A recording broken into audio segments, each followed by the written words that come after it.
تو امام کی خلوت میں جب سفر کرتے ہیں امام تو حضرت خضر ہمیشہ ساتھ رہتے ہیں، اور پیغام رسانی اور گفتگو کے سلسلے میں جناب خضر ہی جاتے ہیں خطوط لے کر، خطوط کے جواب لے کر، اور جب ظہور فرمائیں گے جناب خضر پہلو میں ہوں گے، آگے آگے جبریل اور میکائیل ہوں گے، ایک پہلو میں جناب الیاس، ایک پہلو میں جناب خضر۔ جب آپ کا ظہور ہوگا 6 مہینے پہلے ہی آواز رمضان میں آ جائے گی اور محرم میں ظہور ہے، اور اس وقت جب یہ آواز آسمانی آئے گی کہ مہدی کا ظہور ہو گیا تو آپ مدینے میں ہوں گے، اعلان کے بعد آپ مکے آئیں گے، ظہور مکے میں فرمائیں گے، اور پھر وہاں سے آپ عراق آئیں گے۔ یہ صحیح ہے کہ ذوالجناح پر ہوں گے، ذوالفقار پاس ہوگی، لیکن امام کے پاس ایسی سواریاں ہوں گی جس کا نام حدیثوں میں قبہ لکھا ہے، نورانی قبہ۔ ظاہر ہے کہ وہ نور کے گولے ہوں گے، اور جس میں ان کے اصحاب اور وہ ساتھ میں پرواز کریں گے، اور حدیثوں میں ہے کہ بادلوں میں سفر کریں گے مہدی اور ان کے اصحاب۔ تو ظاہر ہے کہ اس وقت ہوائی جہاز کا تصور نہیں تھا، راکٹ کا تصور نہیں تھا۔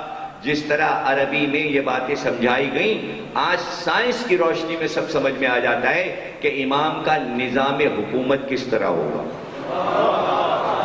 اور مومن کہیں بھی ہو چاہنے والا اپنی جگہ بیٹھ کر امام کو دیکھے گا، اور جب خواہش کرے گا کہ امام سے بات کرے تو اپنے ہاتھ کو اٹھائے گا، ہتھیلی میں امام نظر آئیں گے۔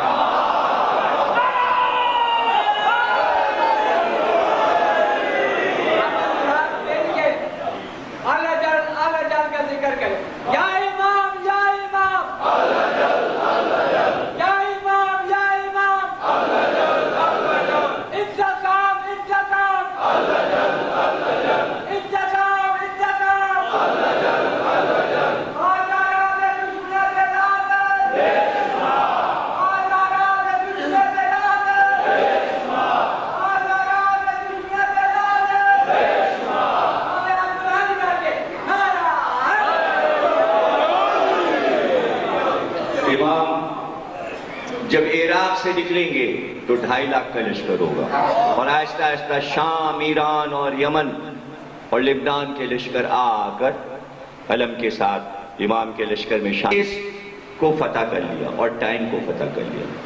ٹائم اور اسپیس پر سائنس کی حکومت ہے، یعنی 6 مہینے کا سفر جو ہوا کرتا تھا اونٹ پر، اب وہ 1 گھنٹے میں ہو جاتا، 2 گھنٹے میں طے ہو جاتا۔ انگلینڈ ہم 7.5 گھنٹے میں پہنچ جاتے ہیں، امریکہ ہم 14 گھنٹے میں پہنچ جاتے ہیں، یعنی فاصلے پر سائنس نے عبور حاصل کر لیا، اور ٹائم پر یعنی مہینوں کا سفر چند گھنٹے پہ رہ گیا، گویا ٹائم کو سائنس نے کنٹرول میں کر لیا۔ تو سورج کو ہٹا کے بتایا جائے گا کہ تمہارے پر ٹائم سورج کی وجہ سے ہے، سورج کی وجہ سے۔ تو علی نے رسول کی موجودگی میں، دیکھیں رسول اللہ چاہتے تو کہتے علی ہم پلٹاتے ہیں آفتاب۔ اسما بنت امیس راوی ہیں، اور یہ خیبر کے بعد کا واقعہ ہے 7 ہجری کا، جبکہ ہجرت سے جعفر طیار اور ان کی زوجہ واپس آ گئے، اور تب اسما نے یہ واقعہ دیکھا ہے، اور پھر ان کے ساتھ اور بھی راوی ہیں جو اسے بیان کرتے ہیں کہ دن اندھیرا ہو چکا تھا۔ رسول اللہ نے علی سے کہا کہ آفتاب کو آواز دو، اور وہ جملے لکھے ہیں جو آپ نے آفتاب کی طرف دیکھ کر دہرائے ہیں، تاب تاب تاب، بس جیسے ہی 5 بار علی نے یہ کہا آفتاب اٹھا اور اوپر آتا گیا تیزی کے ساتھ، اور پھر دن نکل آیا۔ اسما کہتی ہیں ایسا لگتا تھا کہ پھر دوپہر ہو گئی، شام اندھیری تھی، آفتاب پلٹ آیا۔ تو لوگوں کو یہ نہیں معلوم کہ ایک ایک لمحے کا حساب ہے سورج کے چلنے کا۔ یہ جو علی نے آفتاب کو پلٹایا ہے، 365 دن سورج کی وجہ سے سال کے بنتے ہیں، نہیں سمجھے آپ؟ یہ علی نے جو پلٹایا تو سال کے 365 میں کچھ گڑبڑ ہوا، یہ گڑبڑ کیسے پتا چلے جب تک انگریز گواہی نہ دے؟ سورج پلٹنے سے پہلے فروری 28 دن کا نہیں تھا، سارے مہینے 30 اور 31 کے، یہ فروری چھوٹا کیسے ہو گیا؟ یہ حساب کیسے گڑبڑ ہو گیا؟ تو چونکہ یہ مہینے جو بنے ہوئے ہیں قمری ہوں یا شمسی، وہ آفتاب سے بن رہے ہیں، تو مہدی کے دور میں ہٹا کر آفتاب کو اب تو مانو کہ ٹائم سورج کا نہیں مہدی کا ہے۔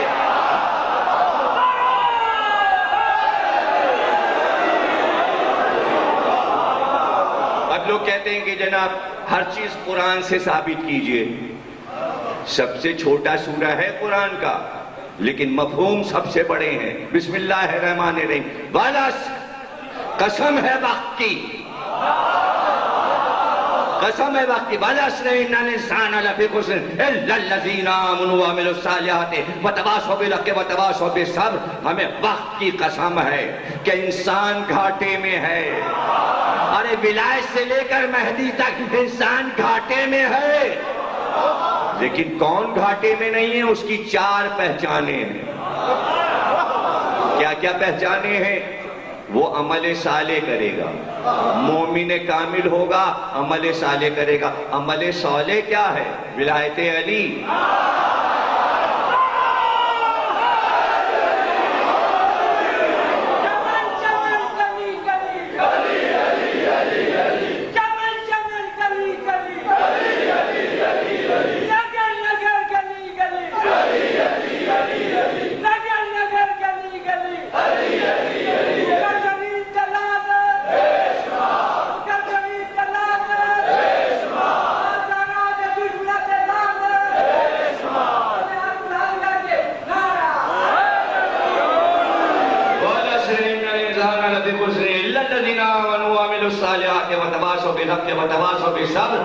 مومن کامل عمل صالح کرے گا، ولایت علی، وتواصوا بالحق وتواصوا بالصبر۔ اس کے 2 بڑے کام ہوں گے مومن کے، ولایت کے بعد، عمل صالح کے بعد 2 بڑے کام ہوں گے۔ کیا؟ ایک حق، ایک صبر۔ ایک حق، ایک صبر۔ حق کیا ہے؟ صبر کیا ہے؟ حق اور صبر مجلس کا نام ہے۔ مجلس کے 2 حصے ہوتے ہیں، فضائل حق ہیں، مصائب صبر ہیں۔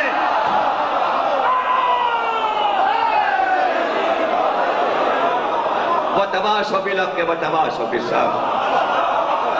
وتواصوا رکھ دیا، یعنی ذاکر مجمع کو وصیت کرتا ہے فضائل میں حق ولایت علی کی اور مصائب میں حسین کے مصائب کی۔ کون وصیت کر رہا ہے؟ وتواصوا آپ کے لیے، کسی اور کے لیے نہیں۔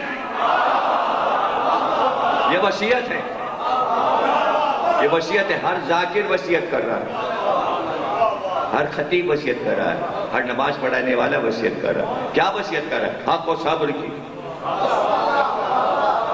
تو مصائب رونا نہیں، صبر۔ کوئی کہے نہیں صبر میں تو چپ ہو جاتے ہیں، بے صبری میں روتے ہیں۔ غلط ہیں آپ قرآن کے خلاف بات کر رہے ہیں۔ صبر کا نام ہے رونا،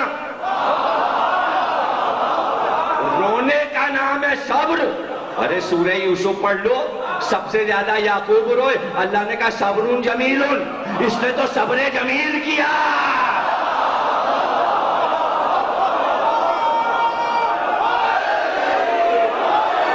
اس نے صبر جمیل کیا۔ جو سب سے زیادہ روئے اسے کہیں صبر جمیل۔ صرف صبر بھی نہیں، جمیل۔ جمیل کے معنی ہے خوبصورت، جمال ہو جس میں۔ مجلس کا گریہ جمیل ہے، نحوست کہیں اور ہے۔ چہرہ خوبصورت ہو جاتا ہے آنسوؤں سے دھل کے، جمال ہی جمال ہے۔ حسین کے گریہ میں ایک لذت ہے، خوشی میں لذت نہیں ہے، لذت اس غم میں ہے جسے غم حسین کہتے ہیں۔ لذت نہ ہوتی تو 1400 برس سے اس طرح ایک پوری قوم رو رہی ہوتی۔ اب لوگ کہیں اچھا روئیے، ذکر کیجئے ماتم، یہ کہاں سے لے آئے آپ؟ ارے اسی سورہ یوسف میں تو ہے۔ 4 سورے قرآن میں میں نے بتایا کہ 4 سورے ان کے 2 3 نام ہیں، جیسے سورہ الحم کے 35 نام ہیں۔ بہت سے سورے قرآن میں ایسے، مولانا تشریف فرما پوچھ لیجئے گا، ان کے 3 4 5 نام ہیں۔ سورہ الحم، سورہ فاتحہ، سب مثانی، کتنے نام ہیں؟ سورہ الحم، سورہ قل هو اللہ کے کتنے؟ سورہ اخلاص، سورہ توحید، کئی نام ہیں نا سوروں کے۔ تو اسی طرح سورہ یوسف، سورہ فجر، سورہ عصر اور سورہ مریم، ان 4 سوروں کے دوسرے نام سورۃ الحسین ہیں۔ سورہ یوسف کا دوسرا نام سورۃ الحسین، سورہ مریم کا دوسرا نام ان 4 سوروں کا اگر آپ کو پتہ لگانا ہے کہ اس کا نام حسین ہے، تو جب 4 کی تلاوت آپ باری باری کریں، آپ پہ گریہ طاری ہوگا۔ جب جعفر طیار نے نجاشی کے سامنے حبش کے دربار میں سورہ مریم پڑھا تو نجاشی رونے لگا، اس لیے کہ سورہ مریم کے باطن میں اثر ہے حسین کا، اس لیے کہ جناب زکریا کو یحییٰ کی شہادت پر اللہ نے حسین کا پورا شہادت کا واقعہ سنایا۔ اور سورہ مریم شروع ہوتا ہے کاف ہا یا عین صاد، کاف سے کربلا، اے سے شہادت حسین، صاد سے صبر حسین، عین سے آتش حسین۔ اور یہ امام زمانہ سے اس کی تفسیر ہے۔ آپ نے اس کی تفسیر فرمائی ہے کہ کاف ہا یا عین صاد سے مراد واقع کربلا ہے، اور اس کا باطن جو ہے وہ واقع کربلا ہے۔ تو سورہ یوسف میں واقعہ یوسف کا ہے، لیکن پوری عزاداری ہے۔ بچے لے کے گئے یعقوب کی اور جا کے کنویں میں پھینک دیا، اور آگے کہہ دیا بھیڑیا کھا گیا۔ تو اب یعقوب بیٹے کی خبر سن کے رونے لگے۔ تو اب جو خبر پائی ہے یوسف کے مرنے کی یعقوب نے، اس کو قبول کرنے کا طریقہ کیا ہوگا وہ میں آپ کو بتانا چاہوں۔ خدا نہ کرے کوئی ایسی خبر کسی کو کہیں ملتی ہے تو اس کے خبر کے ساتھ کوئی ایکشن ہوتا ہے، باڈی میں کوئی ایسی کیفیت پیدا ہوتی ہے کہ دیکھنے والا سمجھ جاتا ہے یہ غم زدہ ہے، اس لیے کہ غم کا اظہار جسمانیت سے ہوتا ہے۔ تو اب جب غم کی خبر آتی ہے تو اس کے سننے کے 3 طریقے ہیں۔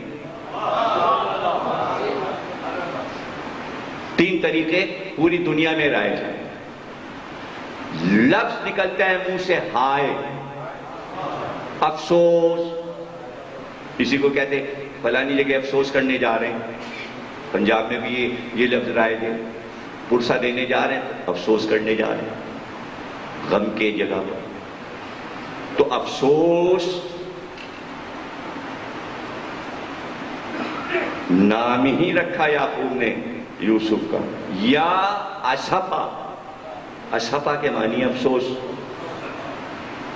یوسف کے معنی افسوس، نام ہی ان کا۔ اب جب خبر آئی یعقوب کے پاس، اب اسے جب قبول کیا کہ ہائے میرا بیٹا، تو منہ سے نکلا ہائے۔ اب ایکشن کیا ہو؟ جب غم کی خبر آتی ہے تو اس کے 3 ہی طریقے ہیں، اور وہ کیا ہے؟ یا تو انسان کہے گا ہائے افسوس یہ کیا ہوا، یہ گھبراہٹ، ایکشن، ہائے افسوس یہ کیا ہوا۔ دوسرا طریقہ ہائے افسوس یہ کیا ہوا۔ تیسرا طریقہ ہائے افسوس یہ کیا ہوا۔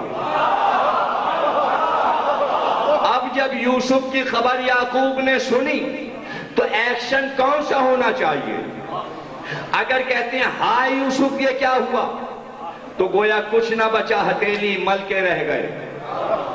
اگر سر پہ ہاتھ مارا تو گویا مقدر پھوٹ گیا، اور اگر سینے پہ ہاتھ مارا تو غم کو سینے سے لگا لیا، اسے کہتے ہیں ماتم۔ یعقوب نے یوسف کے غم کو سینے سے لگا لیا، اور جب کہتے ہائے یوسف تو سینے پہ ہاتھ مارتے۔ تو ماتم تو سب سے پہلے آدم نے حابیل کا کیا، پھر یعقوب کا ماتم مشہور ہے، یوسف کا کیا۔ اور جو لوگ کہتے ہیں ہم زندہ جاوید کا ماتم نہیں کرتے، یعقوب نے زندہ کا ماتم کر کے دکھا دیا، ماتم کر کے دکھا دیا۔ تو یہاں پر امام کی موجودگی میں جو عزاداری آپ کر رہے ہیں، کتنی آزادی سے، نہیں توجہ ہے نا؟ یعنی آپ جو ذکر حسین کر رہے ہیں اس کی خبر امام کو ہے، اس لیے کہ امام آپ کے ساتھ شریک ہو رہا ہے۔ تو جہاں آپ کو پریشانی ہوتی ہے امام مسئلے کو حل کرتے ہیں، اس لیے سال بسال عریضہ ہے کہ 15 کی شب میں جا کے عریضہ ڈال دو اور اپنا مسئلہ بتا دو، حل کرنا وہاں سے۔ امر کے مالک ہیں، شب قدر ہر سال آتی ہے، آپ عریضہ بھیج دو، ذاتی لکھو، قومی لکھو، جو مسئلہ ہو۔ یہ علی ولی اللہ کا مسئلہ کیوں نہیں لکھ کے بھیج دیتے کہ لوگ پریشان کر رہے ہیں علی ولی اللہ نہیں پڑھنے دے رہے ہیں؟ کر دیجئے شکایت امام زمانہ سے، اور پھر دیکھیے گا کیا جواب آتا ہے۔ وہ اپنی شکایت لکھ کے بھیجیں، آپ اپنی شکایت لکھ کے بھیجیں، دیکھیے پھر سال کے اندر کیا فیصلہ ہوتا ہے، سب پتہ چل جائے۔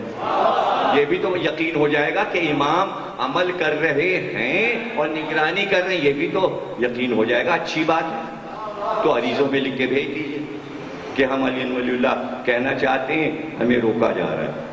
دیکھیے کیا جواب آتا ہے۔ اسی سال ابھی کہہ دن ہے، آج کیا 12 تاریخ ہے، 13 14، 2 دن کے بعد 2 دن بیٹھی عریضہ لکھ لیجئے۔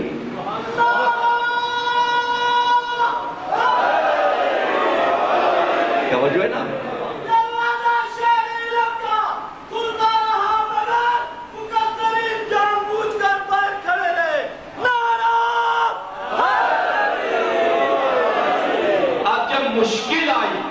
کوئی بھی مشکل آئے، میں آپ کو سنائے دے رہا ہوں کہ آپ کو اگر یقین کامل کرنا ہے تو سارے مسائل کتاب کو موجود۔ اب دیکھیں کتنے مشکل مسئلے سوالات کرتے ہیں۔ آج جوانوں نے پوچھا حضرت علی کے 18 بیٹوں کے نام بتا دیے، میں نے بتا دیے، ماؤں کے نام بتا دیے، کب پڑھ دیجیے۔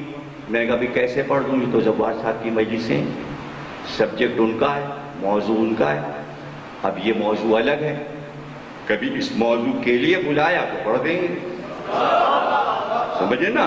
تو ابھی تو یہ 12ویں بیٹے کا ذکر ہے علی کے، اس کا ذکر ہو رہا ہے۔ اب وہ 18 بیٹے، ان کے بھی حالات ذکر کریں گے، ان کے بھی کارنامے ذکر کریں گے۔ 18 بیٹیاں بھی ہیں، 18 داماد بھی ہیں، علی کے نواسے بھی ہیں، علی کے پوتے بھی ہیں، پوری نسل ہے، چپے چپے پہ علی علی پھیلا ہوا ہے۔ جس مزار پہ جاؤ اولاد علی،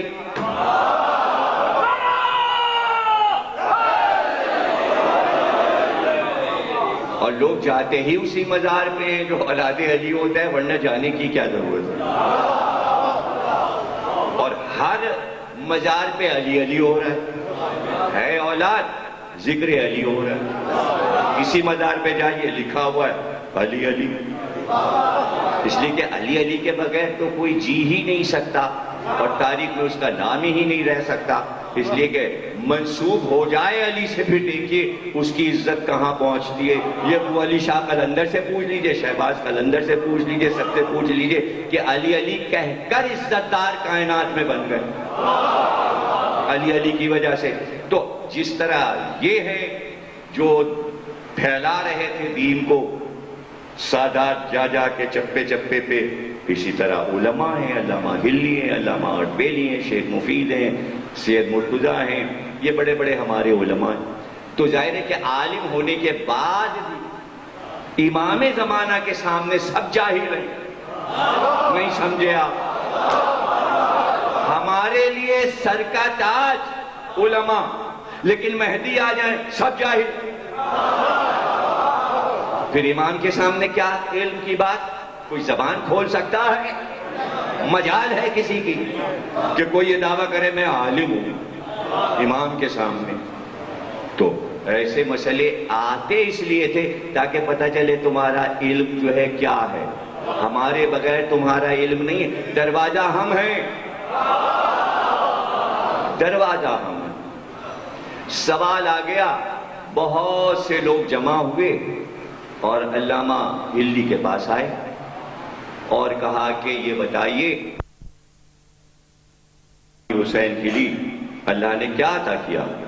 امام نے جواب میں لکھا، ہلی ان لوگوں کو سمجھا دو، ایک شہزادہ شکار کھیلنے گیا بادشاہ جنگل میں، اس کا لشکر اس سے چھوٹ گیا، اسے پیاس لگی، جب پیاس لگی تو سامنے ایک جھوپڑی دیکھی، اندر گیا تو ایک بوڑھی عورت تھی، اس سے کہا پانی، بھوکا ہوں، کھانا۔ بوڑھی نے کہا میں جنگل میں رہتی ہوں، میرے پاس کچھ نہیں ہے، نہ کھانا نہ پانی، میں تو پھل توڑ کے کھاتی ہوں جنگل کے۔ ہاں تم اگر بھوکے ہو تو میں یہ کر سکتی ہوں، میرے مہمان ہو، میرے پاس ایک ہی بکری ہے، یہی میرا سہارا ہے، میں بکری کا دودھ دو کر تمہاری پیاس بجھاتی ہوں اور اس کے بعد تم اس بکری کو حلال کر لو، اس کا گوشت میں بھون دوں گی، تمہاری بھوک مٹ جائے گی۔ پہلے اس نے دودھ دیا، اس سے اس نے پیاس بجھائی بادشاہ نے، پھر وہی بکری حلال کر کے بھون کے کھا لی، سیر ہو گیا، چل دیا۔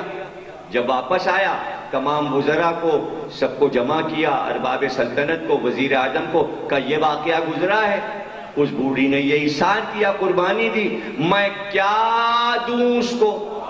کسی نے کہا 10,000 دے دو، 20,000 دے دو، اتنی اشرفیاں دے دو۔ ہوتے ہوتے آدھی سلطنت کی بات آ گئی، بادشاہ نے کہا تم سب نے انصاف نہیں کیا، اس کی کل کائنات ایک بکری تھی، میری کل کائنات یہ سلطنت ہے، اس نے اپنی کائنات مجھ پر سے لٹا دی، اب میرا فرض ہے کہ میں اپنا پورا ملک اس کے حوالے کر دوں۔ حسین نے اپنا پورا ملک اللہ پہ قربان کر دیا، اللہ نے اپنی پوری کائنات حسین کو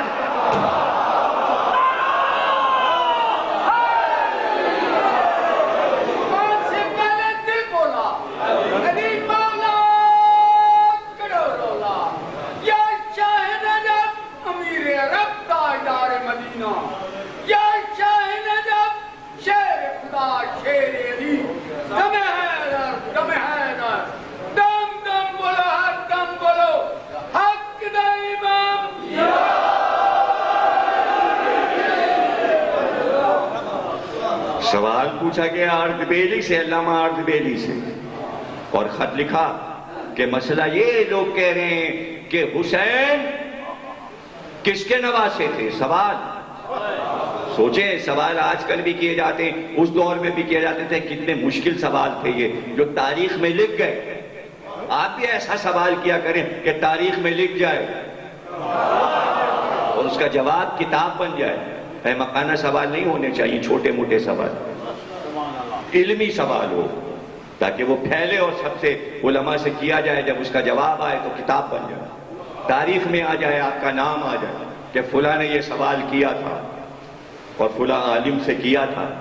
یہ علم ہے، یہ سارا مجلس علم ہے، یہ شہر علم ہے، اور یہ ولایت علی باب مدینۃ العلم ہے، یہ دربار لگا ہے مولا علی کا، کسی کا دربار باقی نہیں ہے، علم کا دربار باقی ہے، سب کے دربار مٹ گئے، علی کا دربار اسی طرح لگا ہوا، قائم و دائم میں درباری آ رہے ہیں، بادشاہ کا ذکر ہو رہا ہے، منبر اس کا رکھا ہوا ہے، فرش اس کا بچھا ہوا ہے، یہ تو آنے والے کی سعادت ہے کہ اس پہ بیٹھا تو اس کے اوپر کرم کی بارش ہو گئی، رحمت کی بارش ہو گئی۔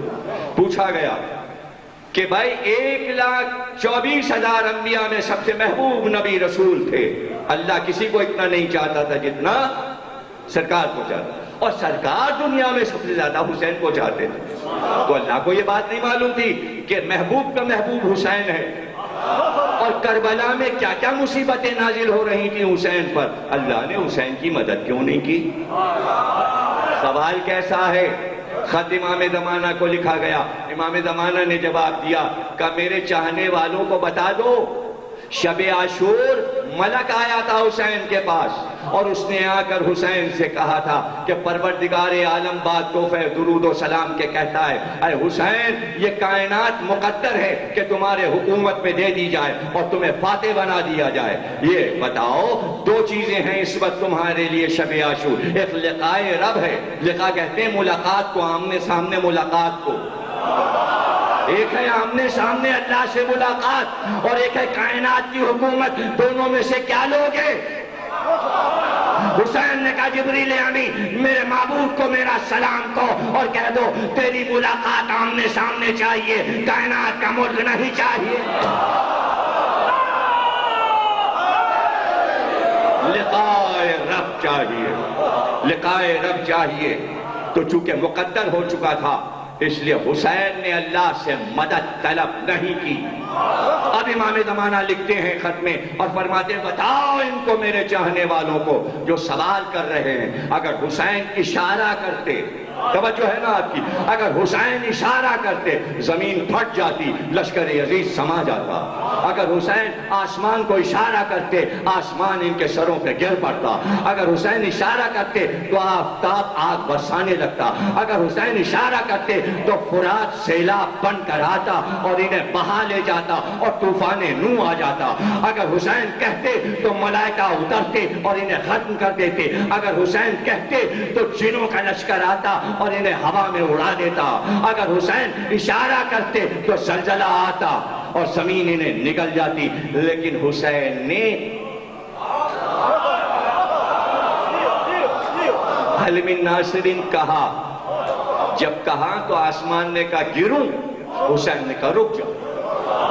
پھر کہا حل من ناصرین, زمین نے کہا پھٹوں, حسین نے کہا ٹھہر جا میں بوتراب کا بیٹا ہوں. فرات نے کہا بڑھوں, حسین نے کہا وہیں رک جا, عباس کے پہلو میں رہے, آگے مت بڑھ. فرشتے آگے بڑھے, کہاں ہوں اور پروں پر ان کے لیے عذاب لوط, عذاب صالح, عاد و سمود کا عذاب بن جاؤں. حسین نے کہا ٹھہرو. جبریل نے کہا طبقہ الٹ دوں. تو وہاں جواب دیا کہ جبریل محضر تو تم لے کے آئے تھے, تم تو گواہ ہو اور تم ایسی بات کر رہے ہو کہ طبقہ الٹ دوں. ٹھہرو. ہوا آئی, ہوا مجسم بن کر, اور کہا میں چلوں تیز اور انہیں اڑا لے جاؤں. حسین نے کہا ٹھہر جا. توجہ ہے نا, ہر بار حل من ناصر کہتے ہیں اور عناصر آگے بڑھتے ہیں اور کہتے ہیں آؤں, حسین کہتے ہیں ٹھہر جا. امام فرماتے ہیں کیوں نہیں حسین نے اشارہ کیا؟ یہی ہے نازک منزل, جس نے سمجھ لیا اس نے سمجھ لیا. اگر معرفت ہے تو سمجھ لیا. 5ویں تقریر میں سمجھتا ہوں میرے جملے کو سمجھ لیا جائے گا. امام زمانہ فرماتے ہیں اگر حسین اشارہ کرتے اور کوئی ایسی چیز نمودار ہوتی جو معجزہ ہوتی اور انوکھی ہوتی اور لشکر یزید یہ سمجھتا کہ موت قریب آ گئی یا قیامت آ گئی, تو چونکہ ان کے ایمان کچے تھے, کل 50 برس ہوئے تھے لا الہ کہے ہوئے مسلمانوں کو, ابھی ایمان پکا نہیں ہوا تھا, تو جان بچانے کے لیے گھبراہٹ میں کیا کرتے, یہ گھبرا کے دوڑتے ہوئے آتے اور کہتے حسین ہم کو بچا لو, عذاب آ رہا ہے, تم ہی تو خدا ہو. امام نے فرمایا کہ قدموں سے لپٹ لپٹ کے کہتے تم خدا ہو, تم خدا ہو. تو حسین جس لیے کربلا میں آئے تھے اس خدا کو منوانے, 61 ہجری کے بعد وہ خدا نہ ہوتا, کائنات کا خدا حسین ہوتا. ارے حسین وہ ہے جس نے خدائی کو ٹھکرایا ہے تو شہادت پائی ہے. خدائی ٹھکرائی یعنی کائنات کو ٹھکرا دیا. خدا فارسی کا لفظ ہے, گھبرائیے گا نا, اللہ ہی نہیں ہے, خدائی, کائنات, زمین کی حکومت, عرض کی حکومت. حسین نے کہا کچھ نہیں چاہیے, پھر معبود تیرا نام چاہیے. اب سمجھے, جو لوگ کہتے توحید کی بات کرو, بغیر حسین کے توحید کی بات حسین نے کی ہے اور اس طرح کی, یہ بھی لے لے. نہیں سمجھے کیا کہہ رہے تھے حسین, لے لے علی اکبر مگر چاہتا ہوں تیرا نام رہ جائے, لے لے عباس مگر تیرا نام رہ جائے، قاسم فرمان لو مگر تیرا نام رہ جائے، علی اصغر تیر کھائے مگر یوں آئی ہے توحید، اس طرح آئی ہے توحید۔ جزاک اللہ، جو شان ہے آپ اسی طرح سن رہے ہیں۔ آسمانوں کے دروازے کھل جائیں گے امام مہدی کے آتے ہی، اور کتاب میں لکھا ہے کہ مہدی کے آتے ہی سب سے پہلے جس کا ظہور ہوگا وہ امام حسین، اس کے بعد رسول خدا آئیں گے، حضرت علی آئیں گے۔ توجہ رکھنا، تقریر کے 3-4 منٹ رہ گئے اور تمہاری محبتوں کا بہت بہت شکریہ۔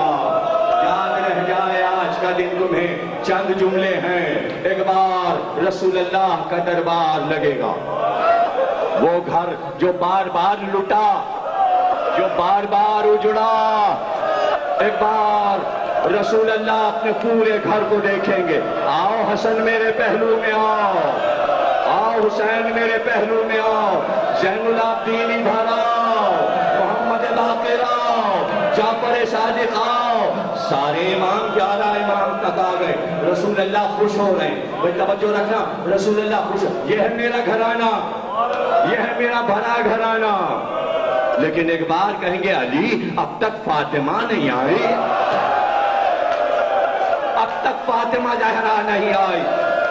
بس جیسے ہی رسول اللہ یہ کہیں گے پردہ ہٹے گا، ایک بلند قامت بی بی سیاہ چادر اوڑھے ہوئے رسول اللہ کے تخت کے پاس آئے گی، اس کے ہاتھوں میں کوئی چیز ہوگی اور اس پہ چادر پڑی ہوگی۔ وہ بی بی آتے ہی ایک ننھا سا لاشا رسول اللہ کے سامنے رکھے گی اور پھر نقاب الٹ کے رسول اللہ کہیں گے خدیجہ، اے خدیجہ یہ کس کا لاشا ہے، یہ چھوٹا سا لاشا کس کا ہے؟ کہیں گی یا رسول اللہ یہ آپ کا نواسا محسن کا لاشا ہے، یہ فاطمہ کا بیٹا جو شہید کیا گیا یہ اس کا لاشا ہے۔ آخری جملے ایک بار رسول اللہ دائیں دیکھیں گے اور پھر بائیں اور کہیں گے خدیجہ فاطمہ خود کیوں نہیں آئی؟ بیٹے کا لاشا لے کر اتنی دیر میں پردہ ہٹے گا، ایک بی بی بال بکھرائے ہاتھ پہ ایک لاشا لیے تو خدیجہ کہیں گی اس کی گود خالی نہیں تھی، تو رسول اللہ کہیں گے اس کی گود میں کون ہے؟ تو فاطمہ کہیں گے علی اصغر کا لاشا۔ یا رسول اللہ یہ رباب کا لال، حسین کا بیٹا جس کے گلے پر تیر مارا گیا، میرا لال پکارا تھا تھوڑا سا پانی میرے بچے کو پلا دو، کوئی پانی